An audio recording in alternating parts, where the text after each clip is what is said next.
Last Wednesday, this space at the Morpheus Clinic for Hypnosis was the site of a violent protest that's now being investigated as a hate crime. In this episode, I'm going to talk about how it happened and what we can learn about effective and ineffective protest. On November 5th, 2025, I rented out this space to a student, which I do all the time. And unbeknownst to me, the student group was students supporting Israel, and they were inviting IDF soldiers to talk about their combat experiences for a tour called Combat to Campus. I understand their guest list was tightly curated, and they try to keep the location under wraps. But another student group, called Students for Justice for Palestine, found out the address and publicized it, and incited a group to come and to protest this private event. When they got in, everybody was shouting. I have nothing to do with this. Rosa, the heart of innocent people. A window was broken.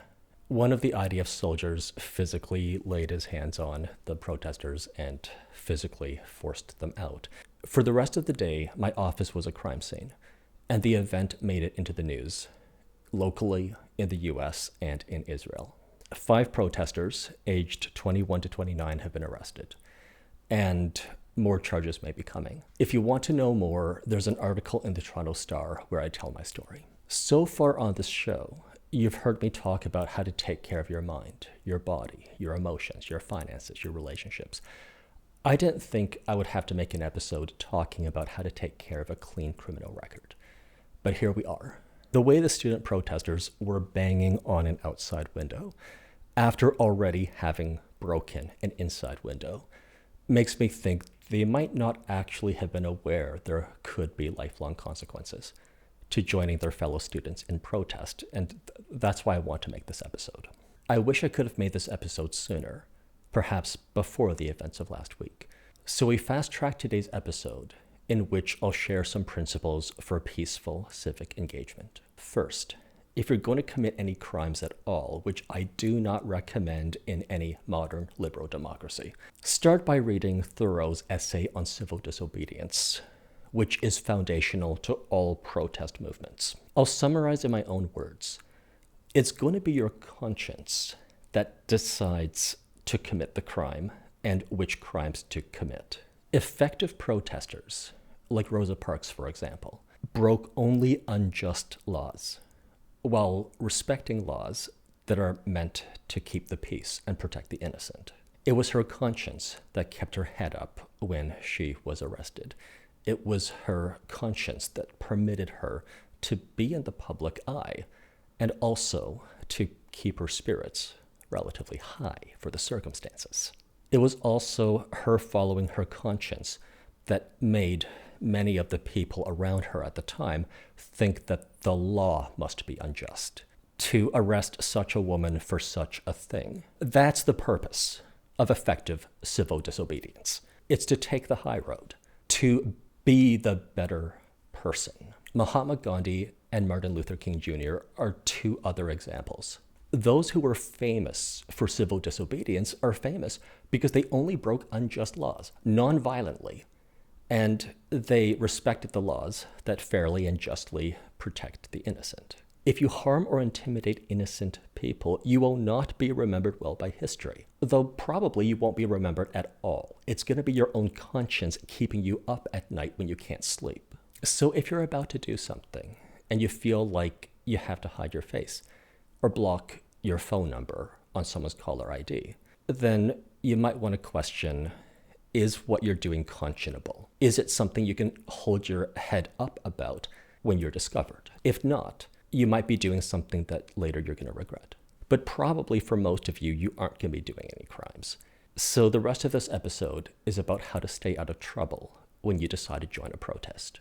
The first principle is to remember the human. There's a huge overlapping part of the Venn diagram between you and each of the other 8 billion people inhabiting this planet. It's often ignored by people with vested interests, but it's very much recognized by healthcare workers and educators, which I'll count myself as. So, for example, if you're injured at a protest and you go to a hospital with a keffiyeh on and your doctor's Jewish, your wound will be treated because you're a human being.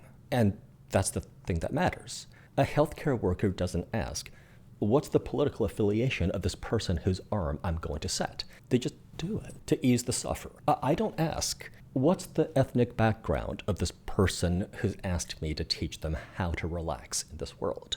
If it's a human arm or a human psyche, we know what to do. When you remember the human, you know how to communicate with them.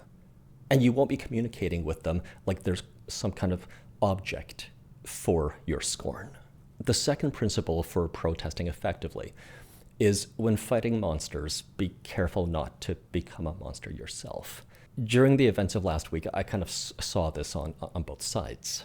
It's exceedingly easy to become the villain, to become the stalker, the bully, the criminal, the assailant, even if you get really out of control, the murderer. Each of us has to control ourselves in public because being the good guy is not a fixed identity. It's a continuous set of actions. Someone who's considered to be the good guy, it's not because they're born that way and they stay that way, irrespective of their actions, of their words, or their impact on others.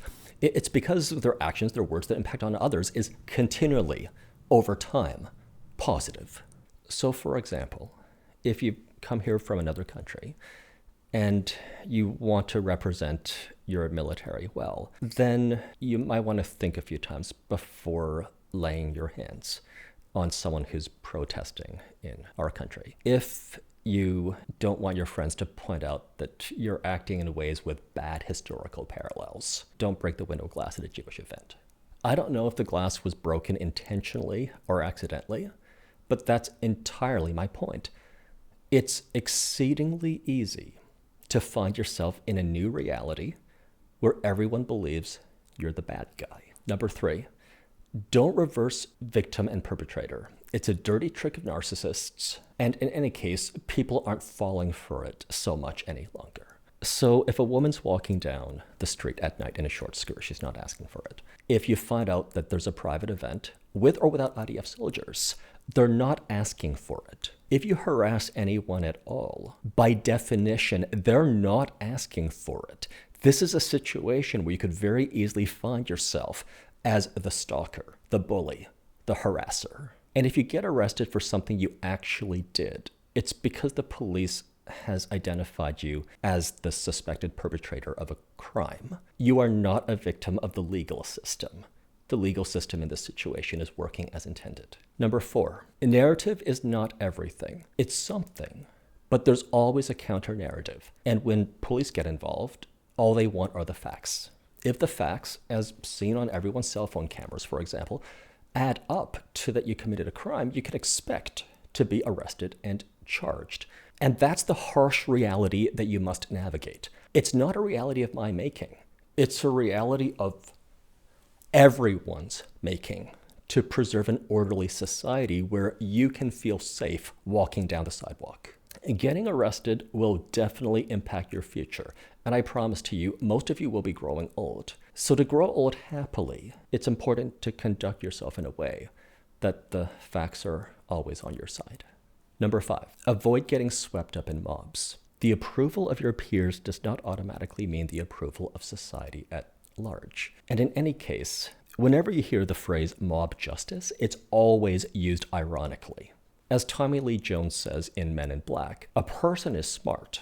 People are dumb, panicky animals. If you find yourself succumbing to the madness of crowds, it shows leadership to be the first to say, hey, wait a minute, guys, should we be doing this? Maybe there's a better way.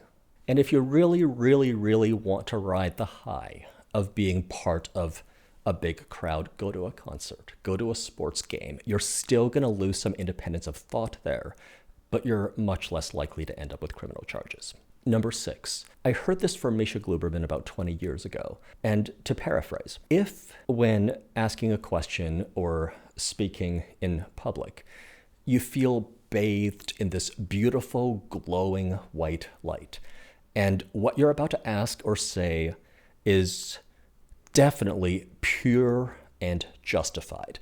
That's the wrong feeling. It's going to feel like the right feeling, but a better feeling is quite the opposite.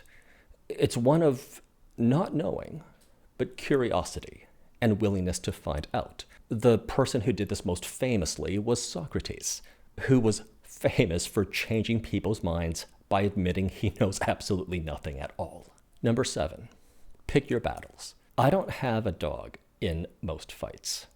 I don't have a dog in the Israel-Palestine fight. I don't have a dog in the Republican-Democrat fight in the US.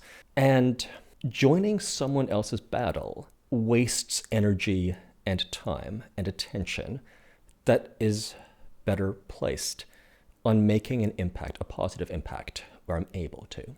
For example, while my thoughts, actions, and opinions have zero impact on Middle Eastern politics or American politics, I can, on a daily basis, make a difference to my clients, to my employees, to my community, and even to online listeners like you. Never at night do I go to bed feeling totally useless, because every single day there's something I have done to make this world a slightly better place because I'm in it. If expressing these 7 principles for effective civic engagement prevents even just one student from taking actions that lead them to being charged with a hate crime, it's worth the possible blowback. But if you're still angry and you don't know what to do with that, I invite you to join my group hypnosis nights, where you can sit alongside other people and learn how to love yourself and take care of yourself, how to soothe yourself, and how to thereby make impacts